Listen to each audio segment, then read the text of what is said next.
Morning, everyone. Dartepians all, superheroes all. I want to begin by thanking you for the opportunity to speak with you today. I want to thank you also for your partnership in turning around the most honorable profession in the country, the profession of teaching. So I want to thank you for your leadership, your partnership, and your support. I also particularly want to thank Diane Brown, Stein Brunvand, Beth Fighton, and Brian Filipiak, who spent 5 minutes trying to teach me how to pronounce his name. It's a little bit of a homecoming of sorts in a couple of ways. Some of you may know that my first superintendency was in New Jersey, and New Jersey's state bird is the double bird. And people know what the double bird is. It's scary, but do people know what the bird is? Yeah. Okay. Praise the Lord. So the double bird is twice that. And, it's very New Jersey. I did not get the double bird when I was in New Jersey ever. I did get the single bird several times in traffic, all deservedly, never the double bird. No, I had to wait to come back to Michigan to get the double bird. And in fact, I got the double bird on this campus. Oh. Yep, I was speaking with the president of Western Michigan University, former President John Dunn, the recent superintendent, another local superintendent, and I. And we were speaking on the importance of civility. You know, right? The importance of civility in public discourse. And President Dunn spoke, the other two superintendents spoke, I brought it home. And there was a guy in back who was like 150 years old, who clearly was not vibing on what I had to say. And up went two fingers, not on the same hand. And it was a little bit on at that point. So good times, good memories, good to be back. Western Michigan University. All right, directors, here is what I want to focus on. I want to focus on goal 7 of the top 10 strategic education plan, addressing the teacher shortage. You may know, or you may recall, that our State Board of Education in August of 2020 passed this strategic plan. We are enormously metric focused, almost to a fault. So I will try not to pelt you with data any more than Kate may have already done. But we really do believe that while it's not all about data, it is in part and substantially about data, because we can't serve children without teachers, and teachers in the right buckets, in the right places and spaces. And I know you agree with that.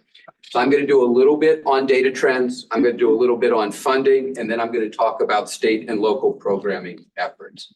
So when we talk about the teacher shortage, we're talking about quantity, quality, and diversity. We never talk about the first two without talking about the third. 36% of our children in the state are children of color. Irrespective of whether you are a child of color or not, we are preparing you for a diverse state, a diverse country, a diverse world. And we cannot do so if you never see diversity among the teaching ranks.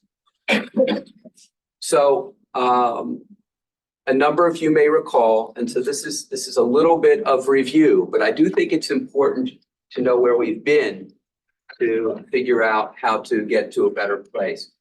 Our teacher prep numbers plummeted by 59% from 2011 to 2016 and have re-elevated off a deflated base from 16 to 21, 22 by 56%. But that 56% increase is again off a deflated base. So I'm not trying to sell you that the 56% increase makes up for the 59% decrease, Kelly Brozanski. I'm not selling that.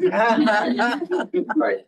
We've had tremendous increases in particular areas. I point out ESL bilingual, number one. I point out the burgeoning work in special education, which has been a shortage area forever in my career and forever in many of your careers as well. I want to give shout outs and credit where credit is due Congratulations and praise to Grand Valley State University, Western Michigan University, and Wayne State University for their work associated with bilingual and ESL. I want to give shout outs on special education to Alma, Calvin, Central, Eastern, Ferris State, Northern, Oakland, Siena Heights, and Western Michigan University relative to your expedited special education programs. I know a number of you would prefer to have fully incubated programs. I get this, but when the choice is not the full program that we've had for many, many years versus an expedited program, but the expedited program versus Mikey from the curb. I'm just saying the expedited program looks a lot better than Mikey from the curb. Okay, all right. So these are the numbers to which I referred earlier. And I think it's really critical, again, to focus on why we are where we are. This did not happen magically. In 2011, the state legislature cut $470 per kid and more than $1 billion worth of cuts in 2011 dollars across the state of Michigan. State legislature required a 20% health insurance contribution. State legislature created a new pension system, new pension tier. That's an IE, but it could have been an EA. And the combination of those three elements made the profession lots less interesting, lots less attractive. That's not just my opinion, although it was my opinion as a local school superintendent. That is the opinion of teachers across the state. And you can say, well, what do they have to do with anything? Oh, they have a lot to do with things. They are the gatekeepers to the profession. They are the people who are saying to their children, either the children whom they teach or their biological children, this is a great profession and you should want to go into it. Or this has been a great profession. You don't want to be anywhere near this in your generation. And there were surveys done in the ensuing years that said teachers said, hell no, don't come into this profession. Not because they didn't appreciate what they could do for young people in the profession, but rather because they recognized that it wasn't as lucrative as a profession. It's never been a lucrative profession, but you always knew that you were covered from a health insurance perspective. You knew that you had a pension after you taught for 30 or 35 or 40 years. And 2011 was a chipping away at that. And so we went from 24,000 people in teacher prep programs to 9,500 in 5 years. Building it back up, we're not back to where we should be, but we're making tremendous progress. So I wanted to shout out to Saginaw Valley State University, EMU, for their work with respect to accelerated certification and with respect to special ed preparation, respectively. There's been a tremendous transformation of what we're doing in teacher preparation over the last several years. Some recognize it, some do not recognize it, but you know it because you're leading it in your universities. We are finally 100% nationally accredited. That's a big deal. That's what we call in the department a BFD. It's an acronym. We don't have an acronym for a double bird yet, but shout outs to U of M at Ann Arbor, Hope and Northern, Rochester Christian, Calvin College, and Madonna. Those last three are getting accredited in the last 12 months. Okay, an overview of positions reported. This is a lot, and I'm not going to dig into it hard. I am going to mention two themes on this slide. The first is that in the last 7 years, we've got more teachers accredited in the classrooms than we did in 2015. That's good news, right? An additional 6,000 accredited teachers facing children in classrooms. The bad news is that the percentage of accredited teachers teaching children in classrooms has dropped during the same period. People say, well, how can that be? Well, we've added teachers. And so the numerator has increased, but not as fast as the denominator has. And as a result, the percentage of accredited teachers has dropped by several percentage points during that period of time. And we aspire to collectively in the state have accredited teachers facing all of our children in all of our schools. It is heartbreaking when you go to a school, as I do, and speak with kids, particularly in urban jurisdictions. I'm a 40-year urban educator, and kids say to you, you know, what do you think about our teacher, Edgenuity? I'm like, is that Mr. or Mrs. Edgenuity? And come to find out, it's neither. It's an online program for teaching the math or science. That is a sign, in my view, educators, directors, leaders, of sort of an educational apocalypse. That's a horror.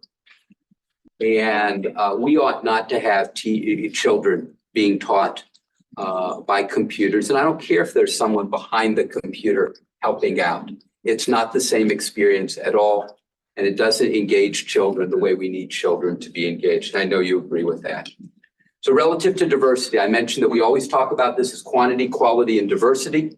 Relative to diversity, we've made tremendous strides in the last several years. 1,300 more African-American teachers in the last 7 years, more than 200 additional Hispanic or Latino teachers in the last 7 years. That's a big deal. Shout out to U of M Flint and Wayne State University for their participation in the Morris Hood Junior Educator Development Program. But I also want to point out in recognizing Siena Heights brain gain promise tuition-free guarantee, I also want to point out that big raw numbers don't equal big percentage increases. Big raw numbers don't equal big percentage increases. So you say, well, what does that mean? Well, this is what it means. So here you can see that increase in Black or African-American teachers, that 1,300 teacher increase from 4,600 in 2015, 2016 to 5,900 in 2022-23. And then you can see the increase in Hispanic teachers, the 200 teacher increase in Hispanic teachers. But look at these percentages if you're able to. Oh, that actually is pretty big, isn't it? It's a lot bigger there than it is on my screen. Okay, so so look at what happens here. 2015, 2022, 2023, increase of 1,700 teachers of color in 7 years. Increase of 2 percentage points in 7 years. Those are the same. Well, how can that be? Because a percentage point is 850 teachers. You have to bend the proportion, you have to bend the mix of teachers by 850 to bend it by 1 percentage point. I've had people say to me, well, dude, why are you fixated on this? Don't we really care about what teachers teach and how they teach, not who they are? Actually, we care about it all. Why we care about it all? Because there is research that suggests that particularly African-American students and particularly African-American male students benefit from teachers of color early in their career. That's not simply my opinion, although it is my opinion, but it's also Johns Hopkins research. So it's not just some state super pretender talking to you about this, but rather, legitimate academics doing legitimate research talking about 2 percentage points, 1,700 teachers of color. So we're making progress, a long way to go before we sleep. Funding.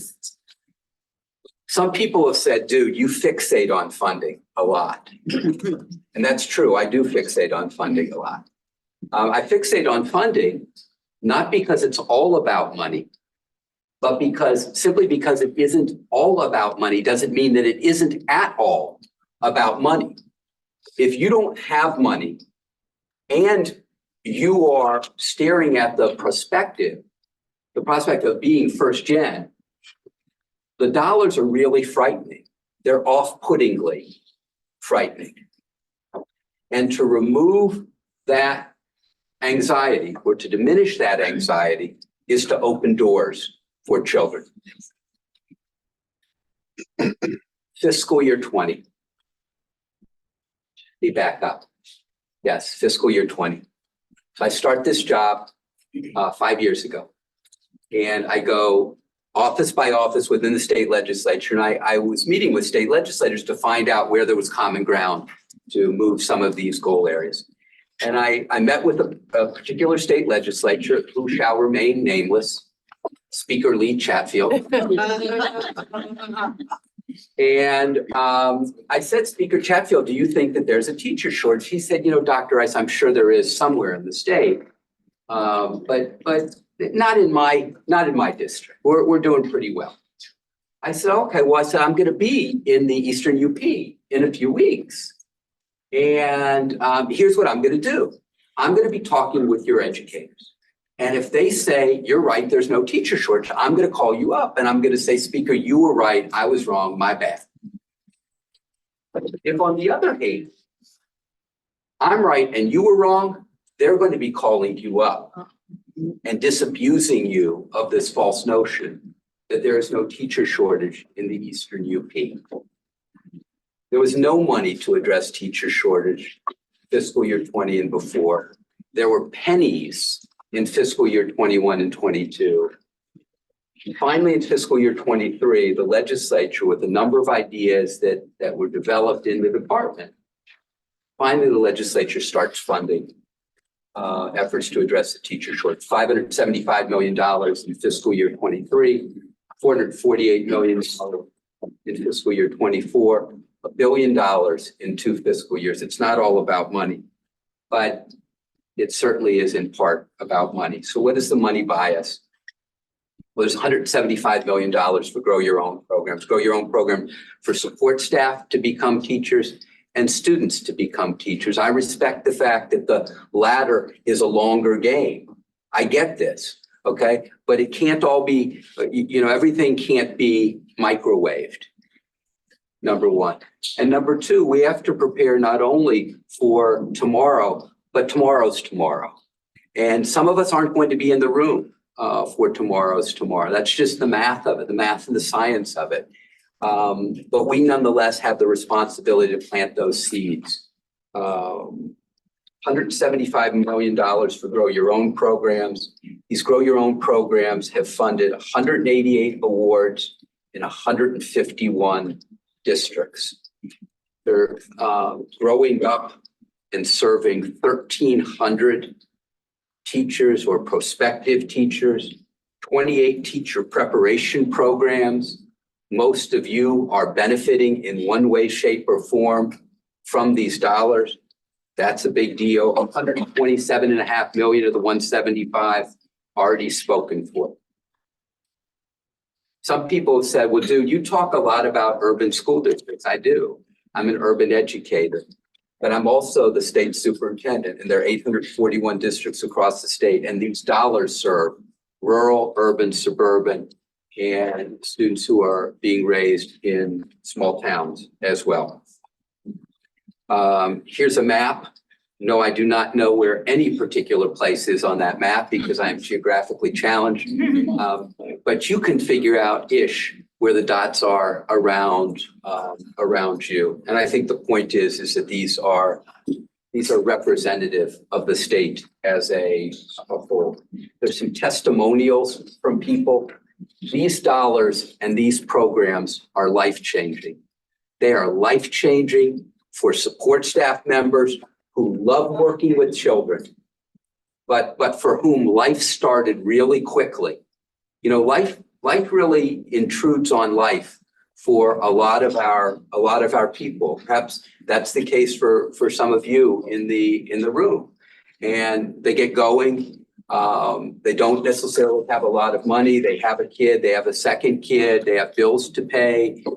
They don't necessarily have a safety net underneath them.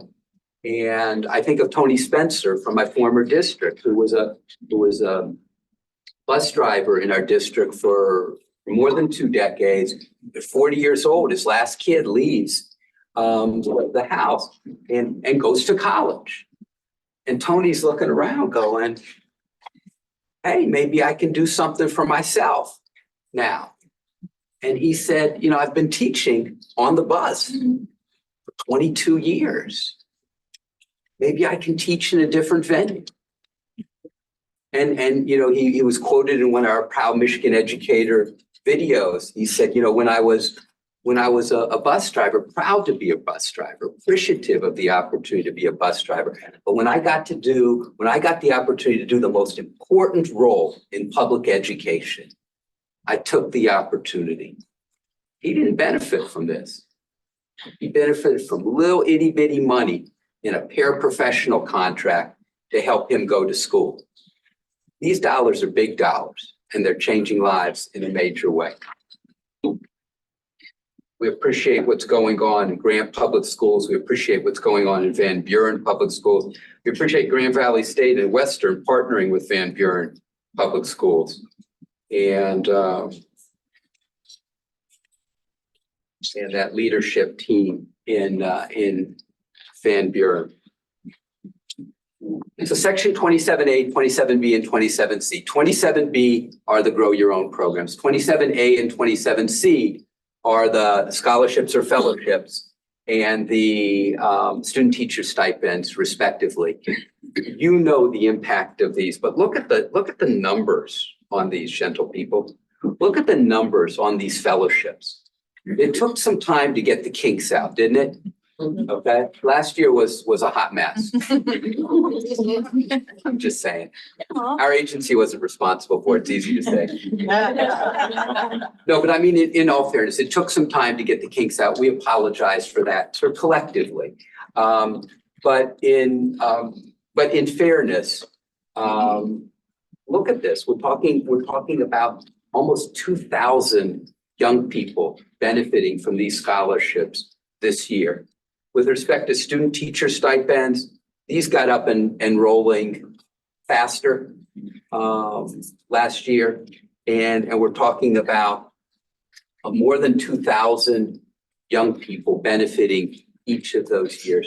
It's not a buyer's market anymore, right? A lot of us were in the profession when it was a buyer's market, and not a buyer's market anymore, a seller's market. And when it's a seller's market, we have to incentivize in a different way. We also have to make sure that kids don't stop, in proverbial terms, ABD or ABC, all but certificate. You got to get through that student teaching. You've got to pass the MTTC. You've got to get your full credential. You got to get out there and hang your shingle out and do your thing. So grow your own programs. These were initially started in the department on OEE, the Office of Educator Excellence, did an outstanding job of cobbling these programs together in 19, 20, 21 with little itty bitty Title II dollars. And these were, for all intents and purposes, mini grants that were given to local school districts. There were several dozen of them. They were the best we could do at the time, but they themselves have been impactful. And we have been so inspired by the kids from Holland and Macomb and Lansing and other jurisdictions that are all about this. You know, they get into a classroom and they get eye level with kids, which means that they have to, kneel down. Some of us don't have to. We're sort of eye level anyway, at least with the third grader. Step stool if we have to work with older kids. But these are high school kids who never thought of themselves as teachers. And then they work with a third grader, fourth grader, fifth grader, a child with a disability, a child who's a little bit of a personality, child who's struggling to learn English. And all of a sudden they realize the power of being that big brother, that big sister, that somewhat older voice in the classroom. And they get geeked by it. And that's how we're going to change the profession. That's not only how we're going to change the numbers of the profession, that's how we're going to change the quality of the profession, because the relationships are going to be stronger, they're going to be more authentic, and that's how we're going to change the diversity in the profession as well. Here's the little itty bitty money that I talked about in 2021, 22, 23. That was seed money. And we were collecting rumpled ones in the department in order to fund that. People have said, well, what does it mean demographically? It's still more female than male. But when a third of those young people in Grow Your Own student to teacher programs are male, when 45, almost 46% are students of color in a profession that is 10% of color, in a state whose student body is 36% of color, you know we're heading in the right direction in terms of diversity. It's not all about money, but it's in part about money. It's not all about diversity, but it's in part about diversity.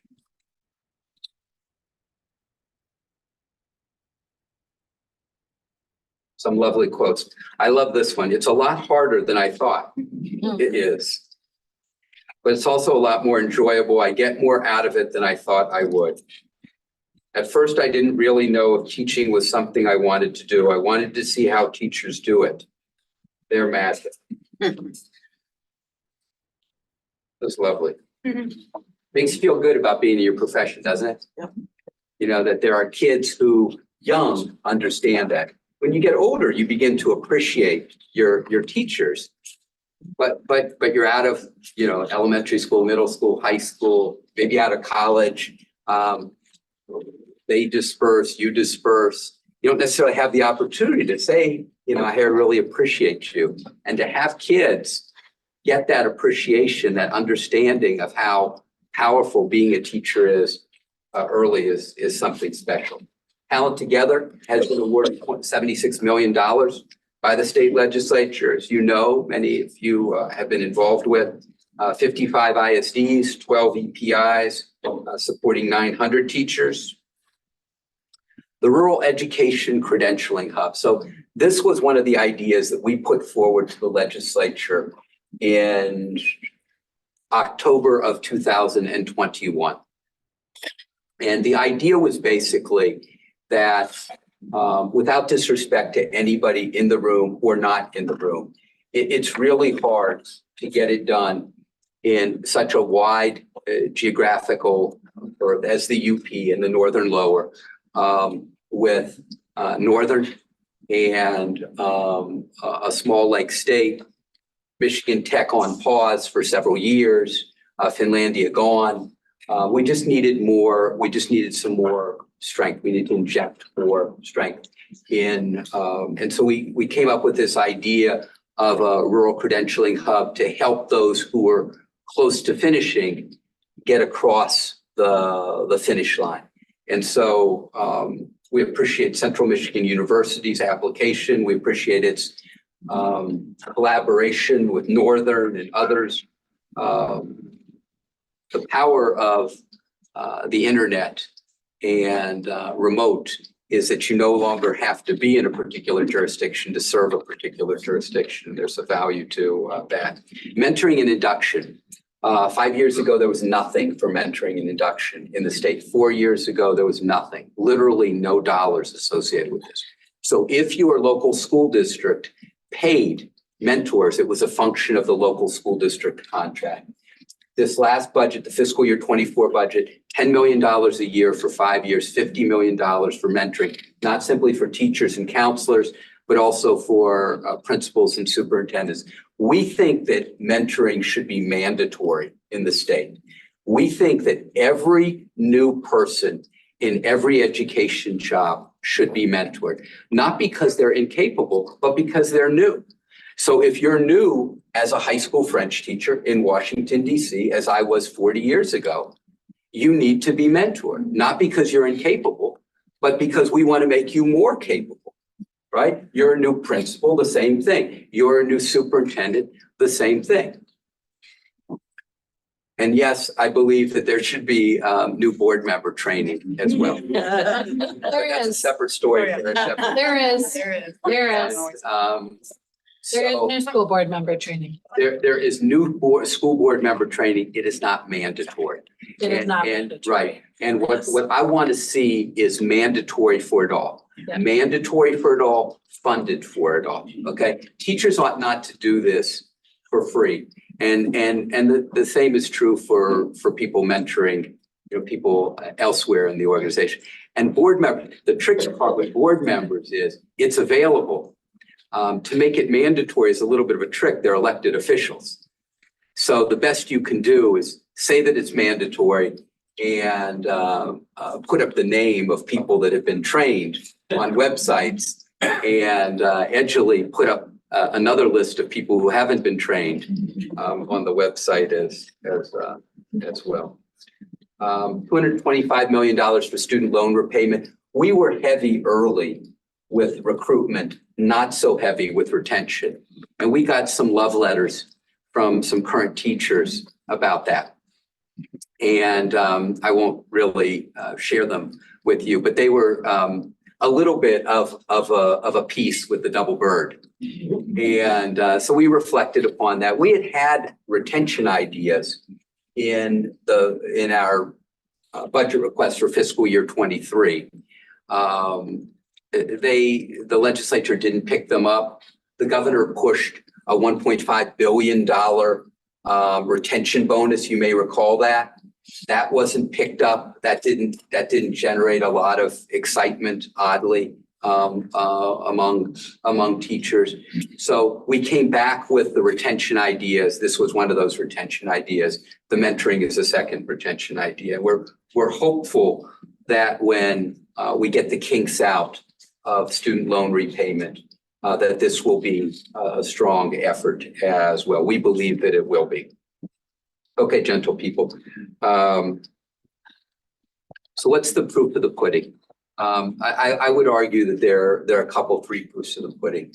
Obviously, some of the data that I've shared, if the trends continue to improve, that's a piece of the pudding. I would argue the second is hearing from local principals and local superintendents about the difficulty of filling.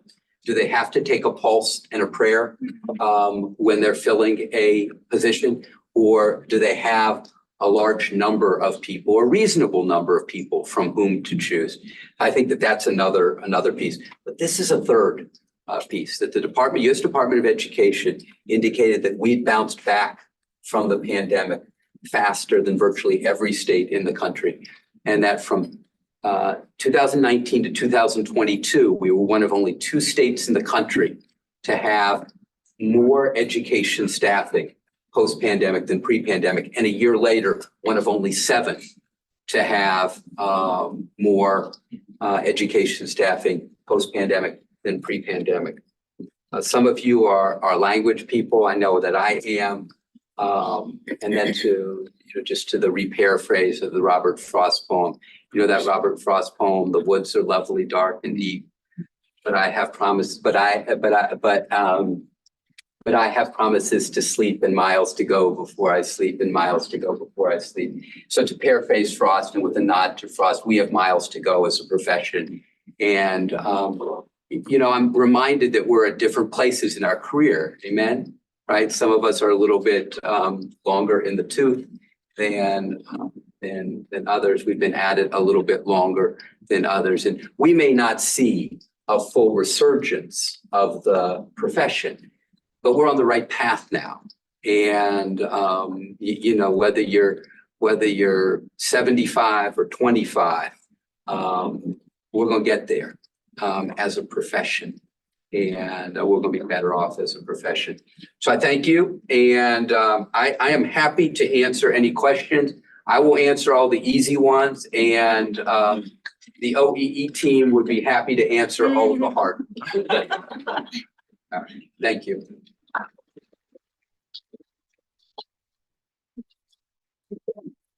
Let's do it 2 ways. 1, questions. 2, if you have something that you want to share with me that you think I should know. Okay. Ooh, getting out of the light. Is it good? I did see the light. Okay. Dr. Linda Hicks, how are you? Very good to see you. Who's got something? Usually, 1 or 2, and then we break the ice. I can call on people. Nobody's got anything to share for real? I don't know if you're the right person to ask this, but we have revised all of the standards for everything except for teacher cadet programs. So our teacher cadet programs are not aligned currently with what they would do when they come to us, making it harder for us to say, hey, come to us, because we can give you away. Like, you don't have to take this class because we know you did this in your teacher cadet program. On the horizon at any point to revise those? I don't know if you're the person to ask. Well, I think Kelly's got a response. I've not had the conversation, Yeah. but Odie probably have. When you say teacher cadet programs, are you talking about CTE programs? Yes, yes. Okay, so the CTE programs and thinking about the revisions they've made with Perkins is in progress change. So that is something that as they move towards the launch program and several of the other things with working towards credentials are being aligned alongside the PK3 and 3.6 standards at minimum. That was not a useful question for you then. Sorry. No, it's fine. I actually through the spirit of learning, and I'm good with that. Yeah. Yes. I'll just share something. Many of us in the room are involved, as you know, with Grow Like Your Own with our school partners. And it all came really fast and furious when we're talking about and occupied a lot of time, but we've had a lot of successes and we're learning a lot. And I think we've developed probably stronger partnerships throughout the state with our districts. That's good. Yeah, I really think the model is better. We've had people reach out to us and they want us to, there are a number of folks that want us to lift the moratorium and create more teacher prep programs across the state. We've had a fair bit of political pressure around it. And we've essentially said that there isn't much research that suggests that more teacher prep programs generate more teacher candidates. If you can produce some evidence of that link, which I don't think you can do, we're happy to look at it, number one. Number two, if you want to make the argument for a lifting of the moratorium for niche programs, I'm much more interested in that conversation. You want to talk about a particular geographical location? Beautiful. You want to talk about a particular segment of the population? Let's do it. You want to talk about a particular discipline or disciplines? Let's have that conversation. But just generally, because you've got a nice smile, you know. So I appreciate what you're saying because we felt we had plenty of EPIs in the state. We didn't think we needed more EPIs. We thought we needed more connections Yes. with LEAs, with ISDs, and we're getting them. And I know it's hard. I receive that. No, and we are, I think, diversifying for sure significantly. Yeah. So it's been hard, but great.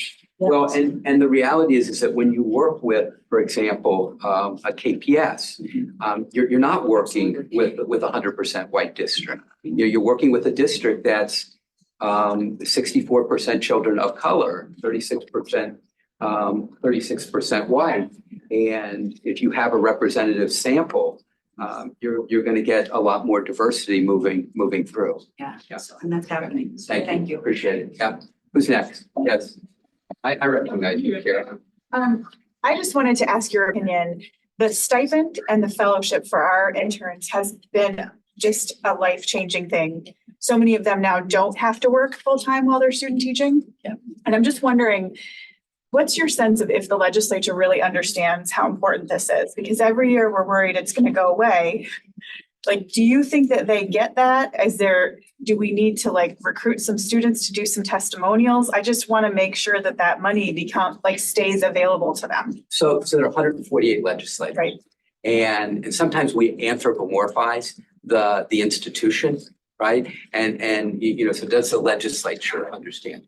Well, do 148 people understand? No, absolutely not. I mean, witness the story about the speaker from 5 years ago. You clearly focused on other things as opposed to the teacher shortage. Right. And now we're finding out more about what he was focused on. There are legislators in the state legislature who have a very visceral, personal understanding of these issues. The chairs of the education committees and subcommittees Darren. are mostly, not completely, but mostly former educators. And Rep. Colazar, Rep. Weiss, Senator Pohanke have very strong understandings of these issues. So the good news is, I wouldn't call it necessarily a critical mass of people, Right. but there's a critical mass of understanding, because the way the legislature works, there's deference toward subcommittee chairs, not exclusively, but substantially. So what comes out of a subcommittee in appropriations is likely to be passed by the committee, is likely to be passed by the full body. Now, what gets banged out in conference committee between House and Senate is a different story. But you have good things coming out of one subcommittee, you have good things coming out of subcommittee, you're likely to get good things coming out of the conference committee and going to the governor for signature. So I do not think, I think there's a rising consciousness that is sufficient for the moment to keep these dollars flowing. 3, 4, 5 years out, I can't speak to that. Right. I can't speak, but I'd like to get to a point where we don't expect young people to work and pay for the right to do work. Right. They're working. You know, I remember vividly student teaching.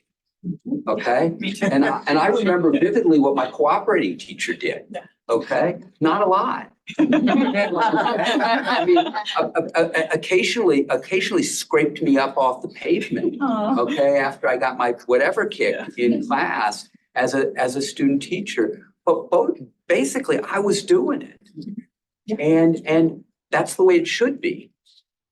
But give that person a nominal amount of money. So that they don't have to worry about, are they going to be eating? Are they going to have enough rent money in 2 weeks? And, you know, take away that anxiety, because the anxiety of student teaching is substantial. Right. You don't need a lot of life anxiety coming in on you while you're student teaching. Yeah, thank you. Who's next? Yes. Well, thank you, Dr. Rice, for your stance on. Still have a first name. For your stance on supporting institutions of teacher preparation, and just to share some of the exciting work we do and to extend on the partnership we are developing. I think this funding has really done what probably was intended to bring us all together. Like, our relationships with ISDs and our community college partners are fantastic. And the RE says we're meeting on bi-monthly basis, which is just unheard of. But one exciting thing we are starting this fall is we have students beginning at Kalamazoo Valley Community College in the education program who are going to be dually enrolled at Western and KVCC, and then come to us to finish up within the 3 years. So still within that grow your own umbrella time, but we're hoping for more support to continue doing those things. I think there's a real power to that, because the reality is that the Valley is less expensive than Western. And Western may initially have a little bit of discomfort associated with that. I can understand that, but you increase the pie, you increase the number of students, and everybody wins We at see that. point. Yeah, and that's the hope. The hope is not to create a zero-sum game between community colleges and local universities. And this is not a statewide idea. At this point, this is local community by local community, and people make their own arrangements as they see fit. But I do think it's a good model, particularly for children who don't have a lot and are dipping their toe in and aren't necessarily committed to a 4-year program, for that matter, aren't necessarily committed to public education, you know, to being teachers. Thank you. Who's next? So,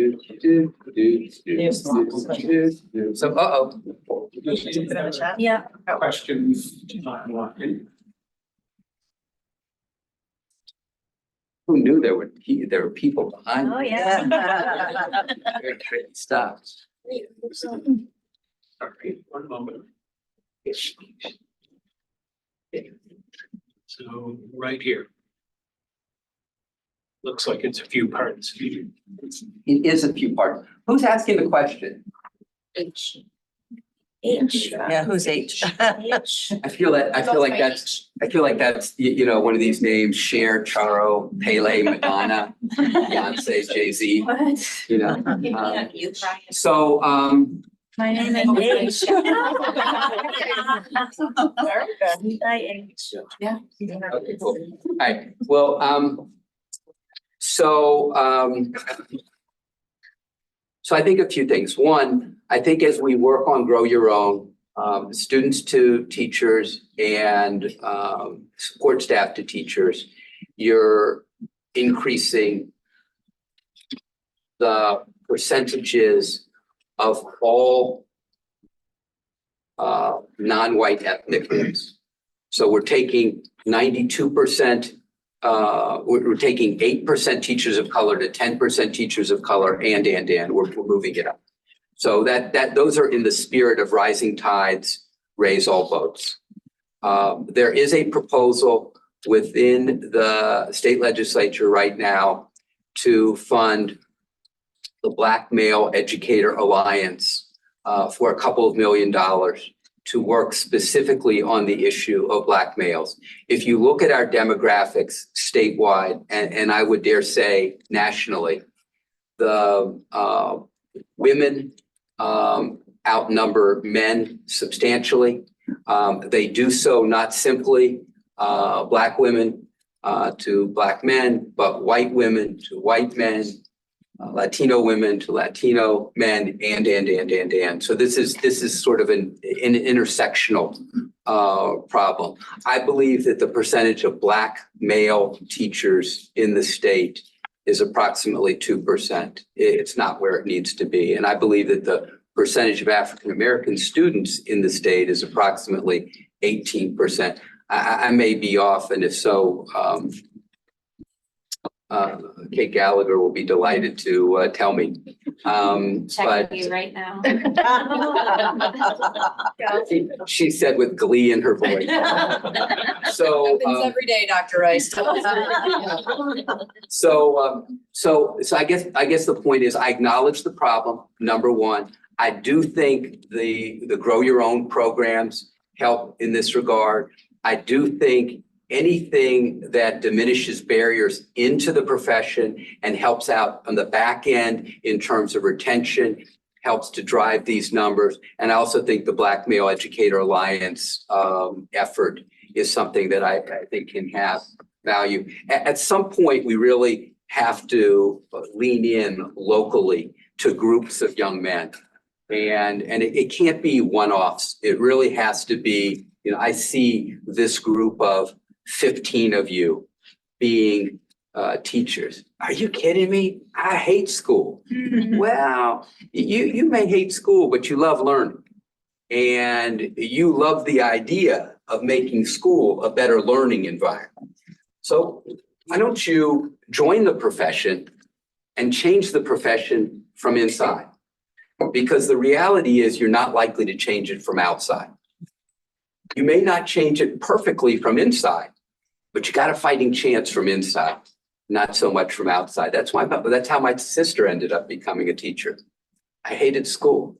Why do you think I should be a teacher? I think you should be a teacher because you love learning and you love kids and you'd be terrific at it. I hope, H, that did justice to your questions. Who's next? Really? Show stopping? Okay. Thank you, everyone. I appreciate you. Give yourselves a big round of applause.